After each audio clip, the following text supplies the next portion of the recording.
İçimde ağrı var, o düşüp kanım. Niye ki buz otaqda, üzüm qızara. Beynim qara qura, var çolğun duman. Deyəsən darıxdım mən səndən yana.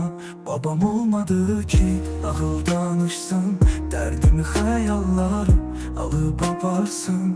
Sənin gücün nə ki, desənə hələ. Qəlbimi qəlbinə belə bağlasın. Kaş ki yalan yazsam, ilham gəlməsə. İlham bir ağrıdır, getsə gəlməsə. Bircə diləyim var, necə deyim ki, kaş yar məndə qalsa, heç vaxt getməsə. İştahdan kəsildim, yuxudan qaldım. Özümü dünyanın dərdlisi sandım.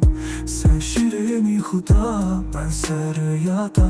Xəyala aldandım, yalana qandım. Dediyin hər cümlə mənə musiqi. Sən bir elm olsan, mən də cahili. Cahilin sözləri olsa da roman. Mən sənə aşiqəm, sən elm aşiqi.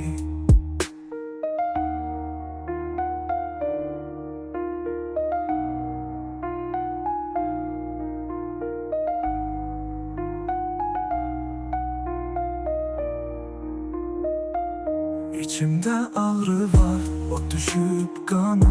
Niye ki buz otaqda, üzüm qızara. Beynim qara qura, var çolğun duman. Deyəsən darıxdım mən səndən yana. Babam olmadı ki, ağıl danışsın. Dərdimi xəyallarım alıp aparsın. Sənin gücün nə ki, desənə hələ.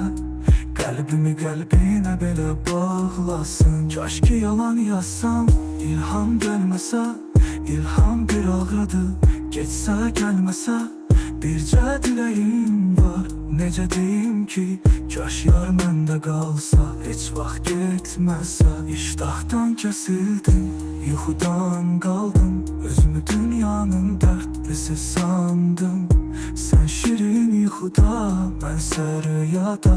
Xəyala aldandım, yalana qandım. Dediyin hər cümlə mənə musiqi. Sən bir elm olsan, mən də cahili. Cahilin sözləri olsa da roman. Mən sənə aşiqəm, sən elm aşiqi.